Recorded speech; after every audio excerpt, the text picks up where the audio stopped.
pagave për efekte masës kryesore të pensionit. Mund të themi këtu në përgjithësi që pensionet e fshatit do përfitojnë më shumë indeksim se qytetit, me që janë më të ulta apo jo? Fatikisht kemi përfitues të pensioneve rurale, të caktuara këto para një janarit të vitit 2015, sepse pas një janarit të vitit 2015 nuk kemi konceptin e pensioneve fshat apo qytet, pensioneve urbane apo rurale, po pensionet e caktuara para një janarit të vitit 2015, pensionet të cilat nuk plotësonin kushtin e sigurimit në shtet, në periudha vjetësie në shtet, më shumë se 17 vjet e gjysmë, ose më shumë se gjysma e periudhës që kërkohet për të përfituar një pension pleqet të plot, po them 35 vjet në vitin 2014, kërkohet që të kishte më shumë se 17 vjet e gjysmë, duke përfshirë këtu edhe sigurimi si të vetë punësuar në bujqësi, për të përfituar një pension shteti. Në atë kohë, sipas ligjit të kohës, këta persona të siguruar që nuk plotësonin këtë kusht ligjor përfitonin pensione rurale dhe normalisht janë më të ulta se sa pensionet urbane. Dhe kjo strategji kërkon që këto pensionet të indeksohen me koeficient të lartë indeksimi për të bërë të mundur ngushtimin e diferencave në masën e pensionit. Kuptohet që nuk do bjerë në asnjë rast skema kontributive e sistemit të sigurisë shoqërore, kuptohet që ai që paguan kontribute për një pagë më të lartë do të përfitojë edhe një masë pensioni më të lartë. Ai që ka vite kontributive ose vitësi në punë më të lartë do të ketë edhe një masë pensioni më të lartë. Dhe strategjia kërkon dhe ka rreth një vit që Instituti i Sigurisë Shoqërore me Ministrinë Përkatëse është ulur edhe me Bankën Botërore dhe me institucionet e tjera për të bërë ndoshta edhe ndryshimin e llogaritjes së masës fillestare të pensionit, gjithmonë në kuadër që kjo masë fillestare e pensionit të jetë më dinjitoze për një pensionist. Por nuk bëhet fjalë për pensionet të cilat do të dalin pas miratimit, po them, të ndryshimeve në sistemin e llogaritjes së masës fillestare të pensionit, sepse kjo do të prekë vetëm pensionet të cilët nuk kanë plotësuar akoma kushtet ligjore për të përfituar një pension, jo vetëm pension pleqërie, por edhe pension invaliditeti, pension familjar. Bëhet fjalë që duhet të ndërhyet edhe për pensionin social ose pensionin bazë, që sot është 9.710 lekë dhe kërkohet që deri në vitin 2030 shkojë në 20.000 lekë. 100%. Kërkohet gati 100% rritjes dhe është normale, duke patur parasysh dhe detyrimin ligjor për indeksimin, për koeficientin e indeksimit të masës fillestare të pensionit, por edhe për atë strategji që unë e theksoj që është e drejtë që pensionet e ulta të kenë një koeficient indeksimi më të lartë. Unë do të thoja që bonusi apo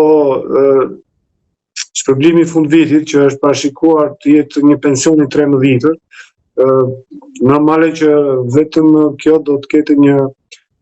indeksim, po them, për rreth 8% të masës pensionit. Nëse do kemi një vendim të këshillit të ministrëve, të gjithë pensionistët edhe nuk ka dallim. Patjetër që nuk do të ketë dallim në bazë të masës së pensionit, do të ketë edhe një pension të 13, që thotë në vjetor çdo pensionist do të ketë 8%, po them, më të lartë se masa e pensionit që ai ka. Po invalidët e përfitojnë këtë apo nuk ka gjë të shkruar? Absolutisht që sot është një projekt, jemi në kushtet e projektit, por kuptohet që strategjia që është miratuar tashmë parashikon që do të kemi një pension të 13, është folur dhe më herët kjo, dhe kjo nuk do prekë pjesën kontributive që është vërtet e rëndësishme për personat e siguruar dhe për ata që paguajnë sot kontribute për sigurime shoqërore, sepse këto kontribute do të vlejnë nesër për çdo person të siguruar në bazë të vjetësisë në punë dhe në bazë të masës pagës që paguan kontribute një person i siguruar, nuk do prek pjesën kontributive, por do të përballohen nga buxheti i shtetit pikërisht pensioni i 13 pa prekur po them sistemin kontributiv të sigurimit shoqëror. Për mua kjo është e rëndësishme, sistemi kontributiv duhet të jetë i qëndrueshëm, duhet të synojmë që kontributet e grumbulluara, pikërisht edhe ajo strategjia në fakt nuk ka vetëm këtë pjesë, nuk ka vetëm pjesën në fushën e sigurimit shoqëror apo vetëm pjesën në fushën e mbrojtjes sociale, por ka edhe pjesën e rritjes së ekonomisë në programet e nxitjes së punësimit.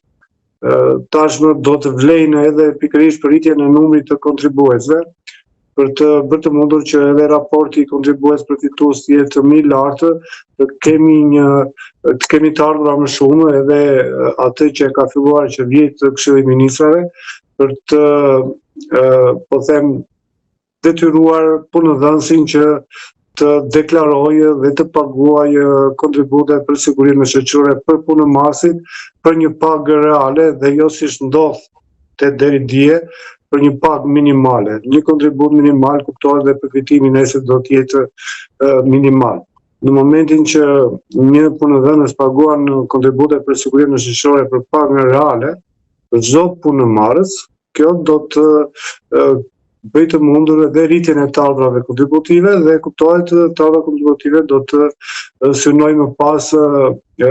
dhe koeficientin e indeksimit të pagave, sepse ligji parashikon që koeficienti i indeksimit të pagave që bëhet çdo vit, një detyrim ligjor i Këshillit të Ministrave, është raporti i pagës mesatare të vitit korrent me pagën mesatare të një viti më herët. Dhe kuptohet që duke rritur pagën, me të cilën paguhen kontributet, në subjektin shtetëror tashmë kemi një rritje të pagës vitin e kaluar, por dhe në sektorin privat, pikërisht edhe nga reformat e shumta që ka ndërmarrë qeveria, do të kemi një rritje të pagës me të cilën janë paguar kontributet, do të kemi një rritje të pagës mesatare dhe do kemi një koeficient më të lartë të indeksimit të pagave për efekt të masës fillestare të pensionit. Zoti Hashimi, këto aksionet e fundit që janë bërë në vitet e fundit të anti-informalitetit për pagat, janë thjesht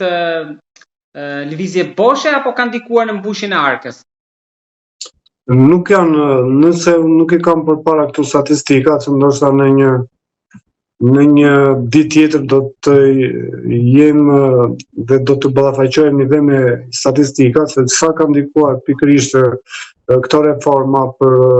rritjen e të ardhrave kontributive. Kemi një rritje të ardhrave kontributive gjatë vitit 2024 dhe në këto muajt e parë të vitit 2025, dhe jo vetëm për shkak të rritjes së pagave në institucionet apo ndërmarrjes shtetërore, që këto janë të përcaktuara me vendim të Këshillit të Ministrave. Tashmë kemi një pagë mesatare mbi 900 euro në institucionet apo në ndërmarrjet buxhetore, por edhe në sektorin privat, pikërisht ndërhyrja dhe ndërgjegjësimi i punëdhënësve dhe punëmarrësve që të paguajnë kontribute për punëmarrësit e tyre në pagën reale dhe jo në pagën minimale, ka të bëjë dhe do të ketë edhe në të ardhmen një rritje të ardhrave kontributive. Po dhe programet për nxitjen e punësimit, që unë e pash pak pikërisht në këtë strategji që janë shumë të rëndësishme, sepse duhen marrë gjithë elementet në konsideratë, se si do të bëhet e mundur që të kemi një rritje të pensionit bazë, si do të bëhet e mundur që të kemi një rritje të pensionit mesatar, si do të bëhet e mundur që të kemi një pension të 13. Duhet patur parasysh rritjen e numrit të kontribuesve, ku është pjesë edhe po them ndërhyrja apo lufta që bën institucionet në Shqipëri për të luftuar punën e zezë apo punën gri, që çdo person i punësuar të jetë i siguruar,